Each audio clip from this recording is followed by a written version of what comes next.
औज़ुबिल्लाहिमिनश्शैतानिर्रजीम बिस्मिल्लाहिर्रहमानिर्रहीम। आप देख रहे हैं पब्लिक फोरम और मैं हूँ सैयद अबुल काज़मी। नाज़रीन, पब्लिक फोरम में भी हम हमेशा पिछले हफ्ते में रोनमा होने वाले वाक़यात में से चंद इश्यूज़ को मुंतखब करके मुतल्लिक़ा शख्सियात को लाइव लेकर आपको असल सूरत-ए-हाल से आगाही देते हैं और आपको ये बताते चलें कि आज हम बात करेंगे पाकिस्तान की जो सियासी सूरत-ए-हाल है उस पर कि पाकिस्तान में क्या हो रहा है और क्या होने जा रहा है। इस पर बात करने के लिए हमारे साथ जो गेस्ट हैं मैं उनका तारुफ़ करवा दूँ। उमर बिन यामीन माहिर कानून है और सियासी और समाजी रहनुमा हैं और इस हवाले से आज बात करेंगे, आपको बताएँगे। फिर हम ये देखेंगे कि ओवरसीज़ जो पाकिस्तानी हैं यहाँ, वो क्या सोचते हैं पाकिस्तान की सूरत-ए-हाल को देखकर। अब अगर महँगाई की सबसे ज़्यादा बात होती है तो यहाँ बरतानिया में देखें तो बरतानिया में भी महँगाई इतने बुलंद सतह पर पहुँच चुकी है, तेल की कीमतें इतनी बुलंद सतह पर पहुँच चुकी हैं कि उसको देखकर फिर हमें लगता है कि पाकिस्तान उससे फिर कम सतह पर है। लेकिन यह है कि जो प्लानिंग है, जैसे इंडिया और श्रीलंका की सूरत-ए-हाल है, श्रीलंका और इंडिया ने रूस से तेल खरीद कर वो कमी पूरी की है जो महंगाई की तरफ एक कदम जाता है। लेकिन पाकिस्तान रूस से क्यों नहीं तेल खरीद सकता? हालांकि आम एक आदमी कहीं खरीदारी के लिए जाता है, दो शॉप्स हों तो वो देखता है कि किस पर रियायत चीज़ें मिलती हैं, उसी से वो लेता है। लेकिन पाकिस्तान की क्या मजबूरी है उस पर भी बात करेंगे। सबसे पहले जनाब उमर बिन यामीन साहब, आपको खुश-आमदीद कहता हूँ जी पब्लिक फोरम में। जी, बहुत शुक्रिया, बहुत मुआज़िज़। बताइएगा कि क्या हो रहा है जी पाकिस्तान में इस वक्त। एक तो जो माशी सूरत-ए-हाल है वो तो पूरी दुनिया में ख़राब जा रही है, लेकिन पाकिस्तान उसमें ज़्यादा जकड़ा जा रहा है और ज़्यादा मुतासर हो रहा है और उसके लिए कोई ऐसी प्लानिंग भी नहीं है। उसके लिए ज़ाहिर है एक अगर सियासी इस्तेकाम हो तो बाहर के ममालिक, बाहर की दुनिया इत्माद करे तो फिर तो हो सकता है कि कुछ चलें, कर्जा ले लें या कोई बाकी चीज़ें कुछ जहाँ से रियायत कुछ मिले। आज़ाद अगर खारजा पॉलिसी हो तो अपनी मर्ज़ी से कहीं से खरीदारी कर लें जहाँ से उन्हें रियायत मिले, फिर भी थोड़ा सहारा मिल जाता है। लेकिन ये सारी सूरत-ए-हाल वहाँ नहीं है, तो क्या कहेंगे इस हवाले से? बिस्मिल्लाहिर्रहमानिर्रहीम। सबसे पहले जो थोड़ा-सा काज़मी साहब इसमें बैकग्राउंड में जाना पड़ेगा। ये कोरोना वायरस के असरात हैं जो कि हम अभी देख रहे हैं। एक तो असर हमने अपनी जो है वो बॉडीज़ पे महसूस किया है, थ्रू आउट द वर्ल्ड सब लोग इस वबा में आए थे। और दूसरा जो उसका मुआशी असर है वो हम आहिस्ता-आहिस्ता अब देख रहे हैं कि कोरोना वायरस की जो लॉकडाउन का सिलसिला-कार था जिसमें हुकूमतें जो कारोबारों को नहीं चला सकी, क्योंकि पूरी दुनिया के अंदर ये प्रिंसिपल है कि लोग पैसे को सर्कुलेट करते हैं, प्रॉफिट कमाते हैं और टैक्स देते हैं, जिसकी वजह से गवर्नमेंट्स जो है वो अपने काम सर अंजाम देती हैं। तो अगर आप थोड़ा पीछे जाएं तो आपने देखा होगा कि पाकिस्तान जो था उसमें इकॉनमी इतनी ज़्यादा मुतासर नहीं हुई थी कोरोना में, या कंपैरेटिवली दूसरे जगहों से थोड़ी सी बेहतर थी, इसलिए कि हम पहले डाउन थे। तो ज़्यादा डाउन होने की वजह से हमारा ज़्यादा कुछ कोई बंद नहीं हुआ था, हम सर्वाइव कर गए थे पाकिस्तान में। उसकी निस्बत इंग्लैंड के अंदर जो सिलसिलाकार था वो काफ़ी ज़्यादा स्ट्रिक्ट था, क्योंकि लोग ज़्यादा कमाते थे तो नुकसान ज़्यादा था। तो अब ये सिलसिलाकार हो गया कि ये महंगाई की जो लहर आई है थ्रू आउट द वर्ल्ड, उसमें पाकिस्तान जो है वो भी कोई ऐसी मिसाल नहीं है जो कि इस्तिस्ना उसको मिल जाए किसी तरीके से। दूसरा, हमारी जो सियासी इंस्टेबिलिटी है उसने कुछ चीज़ों को हवा दी है। और जब IMF से या आपने जो आपके वर्ल्ड के दूसरे फाइनेंसर होते हैं उनसे आप बात करते हैं तो चीज़ें अप एंड डाउन होती हैं। इंस्टेबिलिटी की वजह से डॉलर जो है वो ऊपर नीचे जाता है और उसकी वजह से जो आपने बाहर से चीज़ें इंपोर्ट करनी होती हैं उनकी प्राइसेस बढ़ जाती हैं। जैसे कि तेल का आपने जिक्र किया, तो तेल की जो जर्नल खरीदारी है वो आपके एग्जिस्टिंग बंदे मौजूद हैं, और उसके भी मैंने इस बात के ऊपर नोट किया था कि जिस वक्त कोरोना वायरस पूरे अरूज पे था तो -4 बैरल तेल चला गया था। तो अभी पाकिस्तान जो है, आपके सवाल को बढ़ाते हुए, कि पाकिस्तान जो है वो अपने मुआशी हालात में इतना खुद मुख्तार नहीं है कि वो अपने कस्टमर्स जो हैं या अपने जो बायर्स हैं या कस्टमर्स हैं उनका तयन कर सके, क्योंकि पैसा मोस्टली IMF और बाहर से आता है तो उनकी कुछ शराइत भी चलती हैं। बतौर ओवरसीज पाकिस्तानी और ब्रिटिश पाकिस्तानी, मैं ये समझता हूँ कि रूस के साथ बातचीत करते हुए थोड़े एहतियात करनी चाहिए, इसलिए कि मॉरल पॉइंट ऑफ व्यू पे जो ब्रिटेन की पॉलिसी है वो बड़ी वाज़िया है कि यूक्रेन के साथ ज़्यादती हो रही है और रशिया जो है वो इस वक्त एक धावा बोल रहा है यूक्रेन के ऊपर। तो ब्रिटिश जो है उसकी पॉलिसी बड़ी क्लियर है, उस लिहाज से मॉरली जो है वो इतना क्लियर नहीं होगा पाकिस्तान के लिए कि रशिया से बात की जा सके। तो पाकिस्तानी महंगाई की सिर्फ एक वजह नहीं है, इसमें काफ़ी कुछ है। इंडिया और श्रीलंका जो है ये हमारे जैसे नहीं है, हम इनसे इंटायरली डिफरेंट है। हमारा इस्लामिक तखशुस है वो भी हमें देखना है। हमें ये भी देखना है कि हमारे अच्छे रिलेशनशिप्स, ओवरसीज रिलेशनशिप और हमारी पॉलिटिकल पार्टीज की तरफ से ज़्यादा इन्फ्लुएंस जो है वो किस पे है, और आईएमएफ का एक अपना रोल है। तो ये एक जिसे कह लें कि कंबाइन रिजल्ट है बहुत सारी चीज़ों का, सही है। ना कि सिर्फ एक चीज़ का। अच्छा, बिन्यामिन साहब, एक तो आपकी वॉइस में थोड़ी सी प्रॉब्लम आ रही है, कोई पता नहीं अच्छा, किस चीज़ में थोड़ी सी स्पार्किंग हो रही है थोड़ी बहुत। तो चलें, अब हम टेक्निकल स्टाफ से कहते हैं वो चेक करते हैं। जनाब, ये आपको फुटेज नज़र आती होगी, ये जब जनाब। हुकूमत का खात्मा हुआ इमरान खान की हुकूमत का, तो उसके बाद लोगों का रद्द अमल है। और इस साल इस सूरत हाल में बाहर निकले लोग, ये न सिर्फ पाकिस्तान में ये है बल्कि बैरून ममालिक भी इसी तरह, जितने भी ओवरसीज पाकिस्तानी हैं वो बाहर निकले हैं कि इनके साथ ज्यादती हुई है। और जिस किसी के साथ ज्यादती हो उसके साथ लोगों की हमदर्दियां भी हो जाती हैं। अब ये बताइएगा कि क्या अवाम का या पूरा पाकिस्तान ही बाहर निकल आए तो उसका भी कोई फ़ायदा है या नहीं है? ड्राइंग रूम में फैसला होगा पाकिस्तान के मुस्तकबिल का, अवाम को कोई नहीं मानेगा। नहीं सर, बिल्कुल फ़र्क पड़ेगा। और पाकिस्तान जो है वो एक जमहूरी मुल्क है, और ये जो एक्सटर्नल एलिमेंट्स होते हैं पाकिस्तान की सियासत के अंदर, जिसे ड्राइंग रूम कहा जाता है या एस्टेब्लिशमेंट कहा जाता है या किसी भी तरीके से बैरूनी या खलाई मखलूक कहा जाता है, उसका असर ज़रूर होता है। मगर अगर एक दफ़ा पाकिस्तानी कौम ये ठान ले कि हमने अपने मुकद्दर का फ़ैसला खुद करना है, तो ये फ़ैसला कर लेंगे। ऐसी बात नहीं है कि 5%, 10%, 20%, हर मुल्क के अंदर जो है वो शोबे जो डिफरेंट किस्म के होते हैं, हुकूमत के, इस्टेब्लिशमेंट के, ब्यूरोक्रेसी के, वो असरअंदाज ज़रूर होते हैं। मगर इनकलाब जो है उसका मतलब ये होता है कि अवाम उठ खड़ी होती है। तो अभी जो कौम है उसको वो डिवाइड है, इट्स नॉट देयर कंप्लीटली। तो इंशाल्लाह हम पहुंच जाएंगे, और हमें सिर्फ और सिर्फ फैसला ये करना चाहिए कि हम दुरुस्त फैसला करें या गलत फैसला करें, फैसला हमारा अपना होना चाहिए। अगर हम किसी भी पॉलिटिकल पार्टी को, पीटीआई के लिए, नून के लिए, पीपल्स पार्टी के लिए आते हैं, तो वो हमारे दिल की आवाज़ हो। अगर मैं पीपल्स पार्टी को वोट देना चाहता हूँ, मैं पीटीआई को वोट देना चाहता हूँ, या मैं नून लीग को वोट देना चाहता हूँ, तो मैं उसको डिसाइड करूँ। मुझे कोई ड्राइंग रूम वाला मुझ पर मुसल्लत ना करे। और उसका सबसे बड़ा काम यह है कि जो ज़िमनी इलेक्शन हो रहे हैं या मेन इलेक्शन होंगे, अपना वोट ज़रूर कास्ट करें। नज़रिया रखना कोई गलत बात नहीं है, बाहर निकलें। ये जोश जो है किसी भी पॉलिटिकल पार्टी का हो, जब तक वो वोट में कन्वर्ट नहीं होगा तब तक तब्दीली नहीं आएगी या उनका कैंडिडेट नहीं जीतेगा। तो ये लोग मनाजर जो है ये आपने बिल्कुल जमहूरियत देख की रहे हैं। बात की है। आपने जमहूरियत की बात किया। जमहूरियत जिस जगह हो, जिस मुल्क में हो, वहाँ अवाम का ख्याल रखा जाता है। अवाम अगर किसी के खिलाफ बोले तो उस पर बहस मुबासा होता है, फिर उसका जायज़ा लिया जाता है कि अवाम क्या चाहती है। फिर उसके बाद क्योंकि जो भी जितने भी कवानीन होते हैं, जितने भी अदारे होते हैं, फ़ौज हो, अदलिया हो, सब कुछ वो अवाम की बेहतरी के लिए होते हैं। अगर अवाम की बेहतरी के लिए या अवाम की सोच के खिलाफ ये फैसले आए तो अवाम ना माने, तो ऐसे फिर अदारों का भी कोई जवाज नहीं रहता, क्योंकि उनकी जब कदर नहीं रहती लोगों के अंदर, उस तरह वो उनके फैसले अगर तस्लीम नहीं करते, तो फिर भी ये मुतलका अदारों को सोचना चाहिए कि उनको अवाम के इत्मीनान पर पूरा उतरने के लिए अपने अंदर दुरुस्तियाँ पैदा करनी चाहिए। कौन से अनासर हैं जिसकी वजह से उनके खिलाफ लोग वे में बात करते हैं। आपने देखा होगा कि जब से मैं यहाँ बरतानिया में कवर कर रहा हूँ बतौर जर्नलिस्ट, किसी भी ओवरसीज पाकिस्तानी को मैंने नहीं देखा कि वो इस तरह खुलकर अदलिया और फौज के खिलाफ बात करे।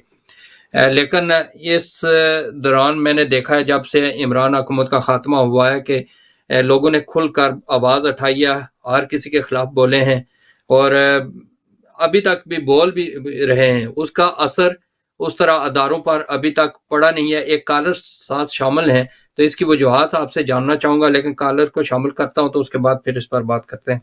अस्सलाम वालेकुम। वालेकुम सलाम रहमतुल्लाहि व बरकातहू। काज़मी साहब, आपको, आपके रिस्पेक्टेबल गेस्ट और व्यूअर्स को प्यारा दाबर अस्सलाम। क्या मैं पूछ सकता हूँ भाई यामीन साहब जर्नलिस्ट हैं या इनका तल्लुक किसी सियासी जमात से है? ये जनाब माहिर कानून है और सियासी और समाजी रहनुमा है जनाब, ये तजिया नगार भी हैं, आप पूछ सकते हैं इनसे। हाँ, थैंक यू वेरी मच। किसी पार्टी से ताल्लुक नहीं है इनका जी, मेरा किसी पार्टी से ताल्लुक नहीं है। अभी ज्वाइन किया है चंद मिनट पहले। मैं आपका तकरीबन पूरा प्रोग्राम देखता हूँ तो फिर कमेंट करता हूँ। ठीक है। मैं ओवरसीज पाकिस्तानी हूँ, मेरा आजाद कश्मीर से ताल्लुक है। काजमी साहब, आप बड़ा तफसील के साथ हर चीज पर रोशनी डालते हैं, बड़े अच्छे पढ़े लिखे लोग लाते हैं, मगर अफसोस एक चीज का होता है कि हमें अपने मसाइल जो हैं उनका पता है कि हमारे मसाइल क्या है। जितने भी जर्नलिस्ट आते हैं, तजिया नगार आते हैं, सियासतदान आते हैं, वो अपनी अपनी किताबें खोल देते हैं, कोई मसाइल हल करने की तरफ रोशनी नहीं डालता। आपने ओवरसीज के मुतालिक ये प्रोग्राम रखा है तो प्लीज इजाजत दीजिएगा। ओवरसीज के लोग पाकिस्तान से बहुत ज्यादा मायूस हैं। प्लीज आज कॉल काटिएगा नहीं, दो चार बातें करने दीजिएगा। मैं as a Pakistani, as a Kashmiri, as a Pakistani, Pakistan मेरा माई बाप है, मगर पाकिस्तानी सियासतदानों ने, अब तो कोई अदारा नहीं रहा, अदालती निजाम करप्ट, फौज उसकी भी मुदाखलत क्या फौज ने पाकिस्तान में ओवरटेक नहीं किया? क्या जजेस ने सही फैसले किए? क्या सियासतदानों ने ओवरसीज के लिए, पाकिस्तान के लिए, पाकिस्तानियों के लिए सही फैसले किए? दुख की बात होती है काजमी साहब, हमारा तो दिल जला हुआ है। मैं जो बात भी करूंगा किसी की एफिलिएशन के लिए नहीं करूंगा, किसी पार्टी से मेरी एफिलिएशन हो तो मैं उसकी बुराई को भी अच्छाई में तब्दील करूं, यह डिसऑनेस्टी होती है। इन लोगों, इन दिनों में देखें कोई प्रॉपर्टी शो वगैरह हो रहे हैं लंदन में, बर्मिंघम में, मैं किसी कंपनी का नाम नहीं लेना चाहता या किसी अदारे का। इन लोगों की इन्वेस्टमेंट सबकी, इंक्लूडिंग पॉलिटिशियन, इनकी इन्वेस्ट लंदन में, स्विट्जरलैंड में, फ्रांस में, जर्मनी में। तो हम गरीबों को कहते हैं, जो हम मेहनत मशक्कत करके कमाते हैं, कहते हैं ये भी हमें दे दो, इधर आकर इन्वेस्ट करो। मेरे एक तो दोस्त हैं जानने वाले, मैंने उनको मशवरा दिया है और वो खुद भी सोच रहे हैं कि हम वो बैरिस्टर करें और इन लोगों के खिलाफ केस करें, सच एज DHA जो डिफेंस हाउसिंग अथॉरिटी है या व्हाटएवर यू कॉल इट। इन्होंने एक लूटने का तरीका बनाया हुआ है, मीरपुर आजाद कश्मीर से लेकर इस्लामाबाद तक। ये पैसे वाले लोगों के पीछे पड़े रहते हैं और इनको किसी न किसी तरीके से लूट लेते हैं। मैनचेस्टर से एक आदमी मीरपुर में गया, उसने करोड़ों रुपया खर्च किया, एंड पर आकर उसको अपनी बिल्डिंग गिरानी पड़ी। कितने लोग हैं जो इन्होंने फंसाए हुए हैं। मैं एक तो बातें करता हूँ, दो मेरे दोस्त हैं, प्लीज इजाजत दीजिए ना, मैं आपसे रिक्वेस्ट करता हूँ। एक मेरा दोस्त अपने ब्रदर इन लोग को इस्लामाबाद लेकर गया। पहली बात है कि कश्मीर के सियासतदान स्टूपिड है। अगर अक्लमंद होते, अप रेजिंग हुई, मंगला डैम बना, एक बेहतरीन अस्पताल नहीं बनवा सके। Anyway, come to the point, वो अपने ब्रदर इन लोग को इस्लामाबाद लेकर आया तो पीछे से गाड़ी चोरी हो गई, लाख रुपया देकर गाड़ी वापस ली। कश्मीर से इस्लामाबाद आता है, अगर वो मीरपुर, पहले मीरपुर वाले लूटते हैं, फिर इस्लामाबाद पहुंचता है, फिर वो लूटते हैं। दूसरा वाकया मैं सुनाता हूँ। एक आदमी अपने मामू को लेकर आजाद कश्मीर में गया अस्पताल में, उधर से मुख्तर करता हूँ बात को, इस्लामाबाद पहुंचा। इस्लामाबाद रात को पहुंचा, उसने मुझे, ईमानदारी की बात है, रात को 2 बजे फोन किया, कहने लगा कि मैं अपने मामू को अस्पताल में लाया हूँ, यहाँ अस्पताल बंद है। इन्होंने बोला वापस मीरपुर चले जाओ, ये इनकी जमहूरियत है, वापस मीरपुर चले जाओ, कल आना।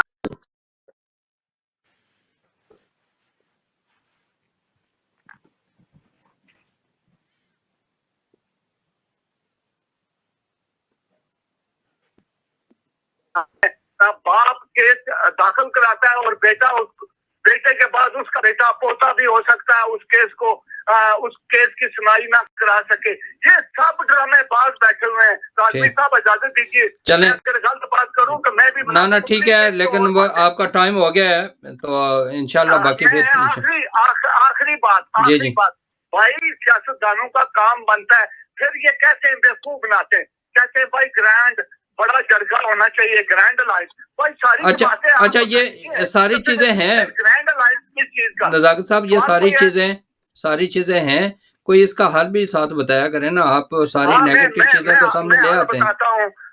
मालूम है काजमी साहब हल क्या होगा? आपने मुझसे सवाल किया, मैं हर आदमी से यही कहता हूँ कि भाई इसका हल बताएं। इसका हल ये था, राना सनाउल्लाह को चाहिए था कि लोगों को जाने देता, तो लोगों को जाने देता, पता चलता है इमरान के साथ कितने आदमी और जमहूरियत क्या है। कहाँ की जमहूरियत है? ये टॉकिंग नॉनसेंस, ये करप्ट, क्रूक, कनिंग, ये सब करप्ट लोग हैं। इन्होंने हमें लूटा हुआ है। हमने अपने बच्चों चले, से हमारे जो जवानी गेस्ट हैं इनसे इंशाल्लाह पूछते हैं इस बारे। पैसा दिया फ्लड के, जो दलदला आया था काजमी साहब, आखिरी बात, दलदला आया था, हमने इधर से बुकिंग, छोटा सा शहर है, हमने करोड़ों रुपया इकट्ठा करके भेजा। ये क्या करते थे, मुजफ्फराबाद में डाके डालते थे और लूटते थे, और वो पैसा इन्होंने सियासतदानों ने खुद बुद किया। ये सब करप्ट पॉलिटिशियन है। एक आदमी आया, हमारे दुश्मनों ने उसको मिलजुल कर पाकिस्तान तरक्की करने जा रहा था, उस आदमी को इन्होंने साजिश के जरिए उतारा, सबने मिलकर। इन सब की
जी, वेलकम बैक।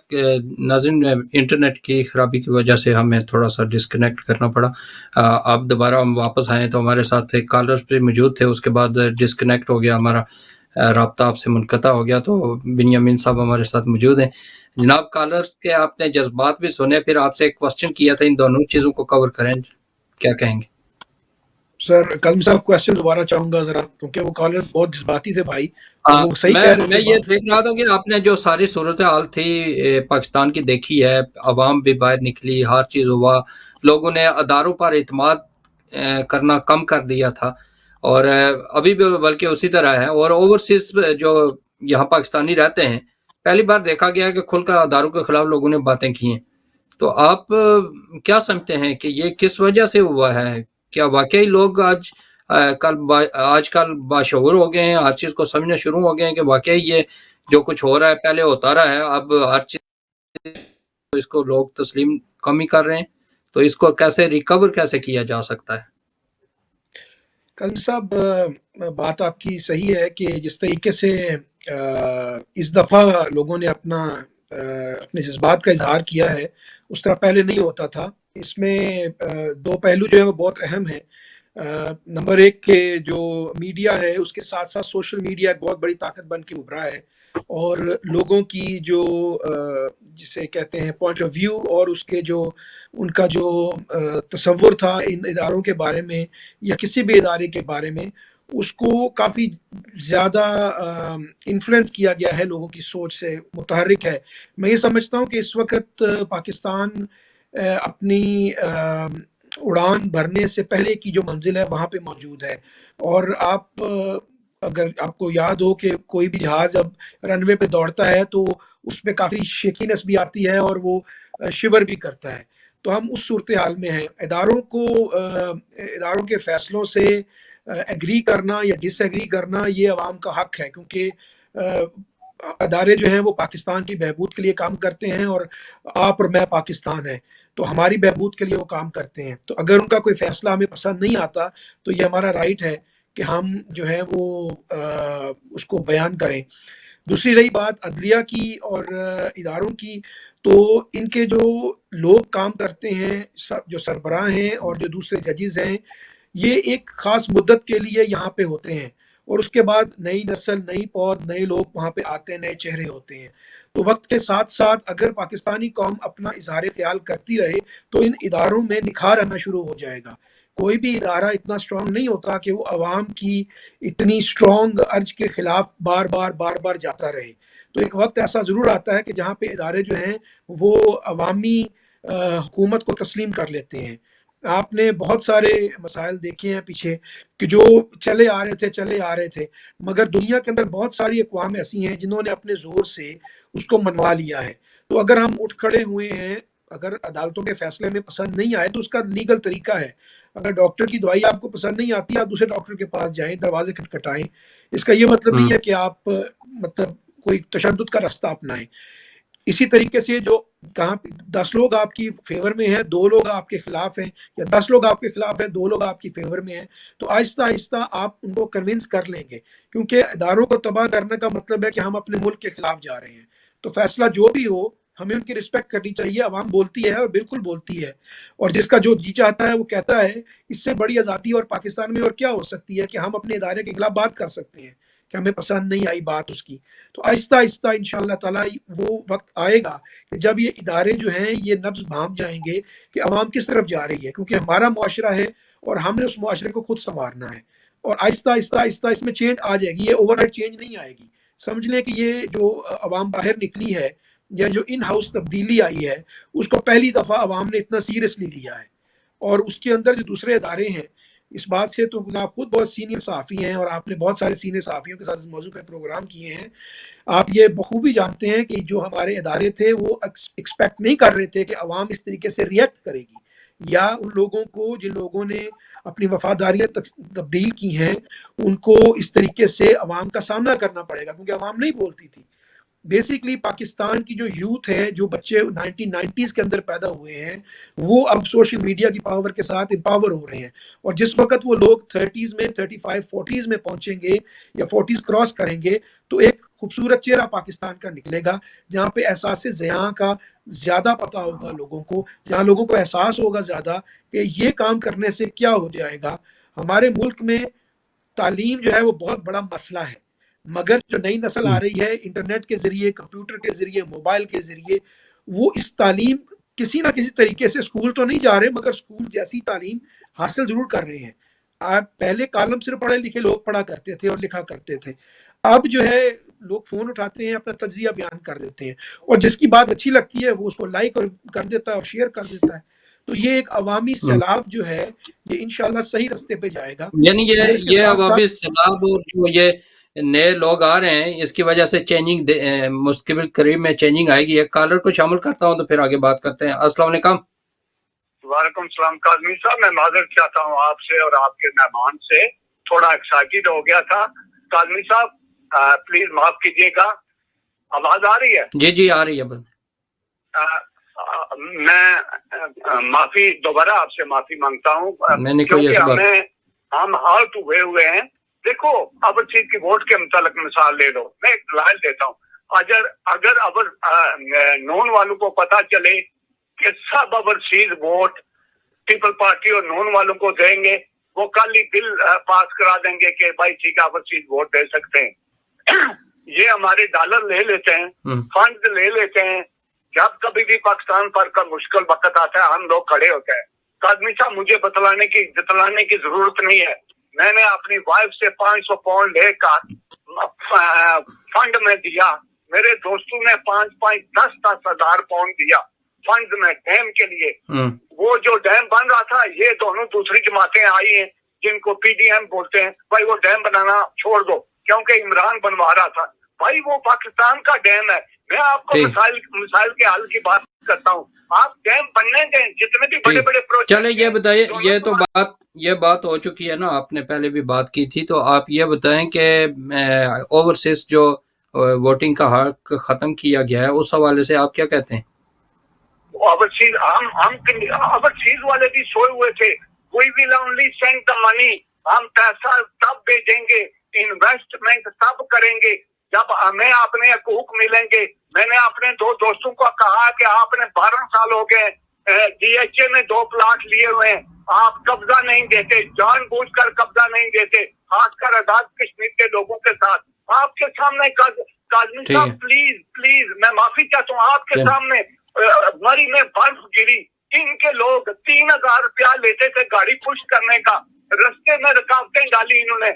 हमने इधर बुकिंग से चलो ये तो काफी चीजें ऐसी हैं नज़ाक साहब, ये काफी चीजें ऐसी हैं जो दुरुस्त करने वाली हैं, उसी पर हम बात कर रहे हैं। हम ज़ाहिर है यहाँ बैठे हुए हैं तो इनसाइड की चीजें हैं, लेकिन यह है कि हम इखलाकी तौर पर। काज़मी साहब आखिरी बात इजाजत दीजिएगा, इधर खोमैनी इमरान को खोमैनी खान बनना पड़ेगा या हमें श्रीलंका की तरफ जाना है, और कोई इसका हल नहीं है। कल 2 आदमी ने मुझे पाकिस्तान से फोन किया, मैं अल्फोन कहता हूँ, वो कहता है हम दरख्तों के नीचे छुपे हुए हैं, गर्मी है। भाई अगर लोड शेडिंग करते हो तो मिनिस्टरों के घरों में भी लोड शेडिंग करो। जमहूरियत चलें, ये आपका पॉइंट ठीक है, इस पर बात करते हैं हम। बहुत शुक्रिया आपका। अच्छा जनाब बिन्यामिन साहब, ये तो ज़ाहिर है जो देखते हैं वो बेहतर समझते हैं, उनके जज्बात होते हैं, वो इसका इजहार भी करते हैं। IMF की आपने बात की है कि उसने कुछ शराइत होती हैं, उन शराइत में लोगों का है कि ये शराइत में शामिल क्यों नहीं है, ये क्यों शामिल है कि आप तेल महंगा कर दें, फलां चीज़ें महंगी कर दें, टैक्स लगा दें, ये उसमें शामिल क्यों नहीं है कि जो वुज़रा हैं या जो सरकारी महकमों में बड़ी बड़ी मारात लेते हैं, TADA लेते हैं, वो उसमें क्यों शामिल नहीं है कि TADA ख़त्म कर दें जी, प्रोटोकॉल ख़त्म कर दें, ये चीज़ें ख़त्म कर दें। अगर वो एक मिनिस्टर का कम करते हैं तो एक गांव के वो पूरा खर्चा पूरा हो जाता है। तो क्या ये भी होनी चाहिए या खाली गरीब को ही निचोड़ा जाए? कल साहब मेरा इसके अंदर जो नाक़िसी जो मेरी राय है और जो मेरा महदूद इल्म है, उसके मुताबिक ये है कि जिस वक़्त आपको IMF वाले कर्जा देते हैं तो वो आपकी पहले फिजिबिलिटी देखते हैं कि आपके पास पोटेंशियल है कि आप ये पैसे वापस भी कर सकेंगे या नहीं। जैसे कोई भी आम हम्म बैंक आपको जब देता है तो फिजिबिलिटी देखता है कि आपकी माली हैसियत ऐसी है कि आप इसको कलेक्ट कर सकते हैं। आहिस्ता आहिस्ता हम्म फिर ऐसा होना शुरू हो जाता है कि वो आपके घरेलू मामलात में इंटरफेयर शुरू कर देते हैं कि आप अगर ये जो काम कर रहे हैं इन कामों से आप हमारी किस्त उतार नहीं सकेंगे, लिहाजा आपको हम्म कुछ चीज़ें जो हैं हमारे मुताबिक करनी पड़ेंगी ताकि हमें ये नज़र आए कि आप हमारे लिए काम करके हमारे पैसे वापस करेंगे, क्योंकि IMF का कर्जा है, इमदाद नहीं है। तो इस सूरत में जो मिनिस्टर्स हैं या दूसरे लोग हैं वो एक बड़ी छोटी एग्जांपल होती है। अवामुन नास जो है मेजर कंज्यूमर वो होता है। जैसे टैक्स नेट है, हम यहाँ इंग्लैंड के अंदर हर शख्स जो है वो टैक्स नेट के अंदर ऑलमोस्ट मौजूद है, वो अवॉइड नहीं कर सकता। ये टैक्स वालों की मेहरबानी है कि वो पकड़ते नहीं है, वरना हर बंदा जो है वो इसके अंदर आ सकता है। पाकिस्तान के अंदर उन्होंने इस तरह से पाकिस्तान का टैक्स का निज़ाम बनाया हुआ है कि एक तो लोग टैक्स देते हुए डरते हैं कि हम जब रजिस्टर हो जाएंगे तो एक मुसीबत में फंस जाएंगे कि अगले साल हमारी और प्रॉब्लम होगी, उससे अगले साल और प्रॉब्लम होगी। तो एक तो इनको ये चेंजेस कुछ करनी चाहिए ताकि अवाम टैक्स दें, और दूसरी बात यह है कि अवाम टैक्स वहाँ देती है जहाँ पे उसको प्रॉफिट आए, पैसे कमाए। तो हुकूमत को चाहिए कि हमें हमारे साथ कोलेबोरेशन में चले अवाम के साथ और हम उसको आगे लेके चलें। मैं एक छोटी सी एग्जांपल दे देता हूँ कि अमेरिका के कई प्रोडक्ट हैं जो कि हम यूज़ करते हैं। मिसाल के तौर पे एप्पल का आईफोन है, ये हम इस्तेमाल करते हैं, जी पूरी जी दुनिया में बिकता है। तो ये किसी ने कैलिफोर्निया में या अमेरिका में बैठे हुए गवर्नमेंट ने फैसिलिटेट किया है, तो किसी ने इन्वेंट किया है, उसको सपोर्ट किया है। मैकडोनल्ड्स खाते हैं, KFC खाते हैं, ये सब अमेरिकन प्रोडक्ट्स हैं, बैग ऑफ इट। और वो पैसा वापस कहाँ जाता है? अमेरिका में जाता है। तो हमें अपने इंटरनेशनल प्रोडक्ट्स जो हैं उसको लाने के लिए, एक्सपोर्ट बढ़ाने के लिए हमें काम करना पड़ेगा। हम जब तक पैसे कमाएंगे नहीं उस वक्त तक हम ये फैसिलिटीज इंजॉय नहीं कर सकते।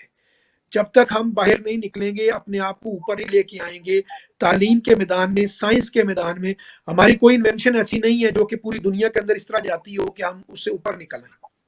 तो मेरी अच्छा, एक गुजारिश कॉलर सिर्फ है ये है कि साथ, मैं IMF चाहता हूँ को इन्हें इन्हें शामिल किया जाए कॉलर्स को, तो फिर इसी तरह बात करते हैं हम। अस्सलाम वालेकुम। वालेकुम सलाम काजमी साहब, माजरत है दोबारा। ये वो बच्चों को कायदा पढ़ाने वाली बात है। इमरान साहब ने सबसे ज्यादा टैक्स कलेक्शन की थी। अगर इंडिया रशिया से तेल ले सकता है तो पाकिस्तान क्यों नहीं ले सकता? सबसे ज्यादा टैक्स कलेक्शन हो रही थी मौजूदा हुकूमत ने की, इनको कैरी ऑन करने देना था। उसके अलावा तिजारत भी बढ़ रही थी, सब कुछ। कोविड के निकलने के बाद पाकिस्तान खुशहाली की तरफ जा रहा था, ये हमें गुलामी की तरफ ले जा रहे हैं जानबूझकर। इसका अभी एक ही हल है, मुशर्रफ साहब सारा कर्जा IMF को वापस करके गए थे, थोड़ा सा कर्जा रह गया था, इन्होंने जो पैसा लिया वो सारा बाहर निकाल दिया। अब इनके पास एक ही हल है, आइदर यू गो, या वो अपना पैसा वापस लेकर जाओ। जिसके पास के जाते हैं बेगिंग के लिए, पीपल से to them go and use your own money which is banked in United States, Switzerland and London. Why you begging? तुर्की में गए, जूते पड़े, सऊदी अरेबिया में गए, उन्होंने बोला फुटा खाओ। अपने पैसे इनके बाहर पड़े हुए हैं, अब चीज को कहते आओ इन्वेस्ट करो। जी ठीक है, इसी बार बात करते हैं जी, इसी बार इसी बार बात करते हैं। बहुत मेहरबानी जी बेनियामिन साहब, आप इनके सवाल का जवाब दें जी, नहीं तो दोबारा आकर पूछेंगे आपसे।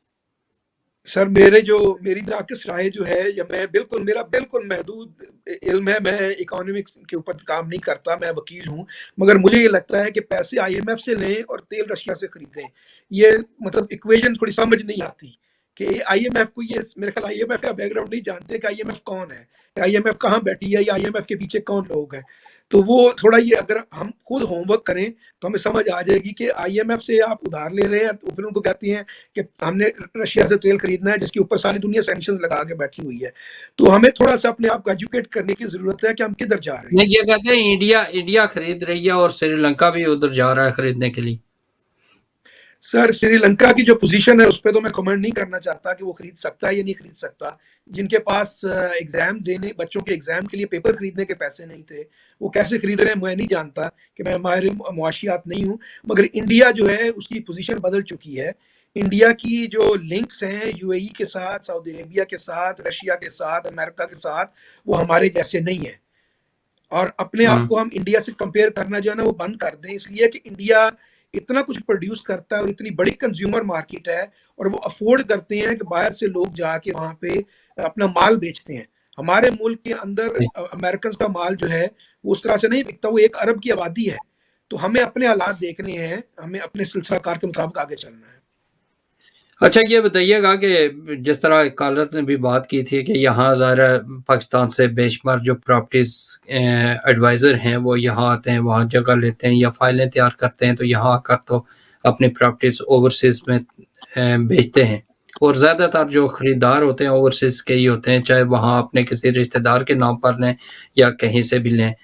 तो ये एक ईज़ी टारगेट है और यहाँ आते हैं। जब पाकिस्तान के हालात ऐसे होंगे, गैर यकीनी सूरत-हाल होगी और इसी तरह लोग जिस तरह सोशल मीडिया पर जो चीज़ें आ रही हैं और जिस तरह ये लोगों को मारा गया है पिछले अरसे में, सामने सारी चीज़ें सामने आई हैं। पता ये चल रहा था जैसे मकबूजा कश्मीर के हमारे पास वीडियो आती थी, इसी तरह यहाँ भी वर्दी वाले मारते थे या सिविलियन जो भी थे।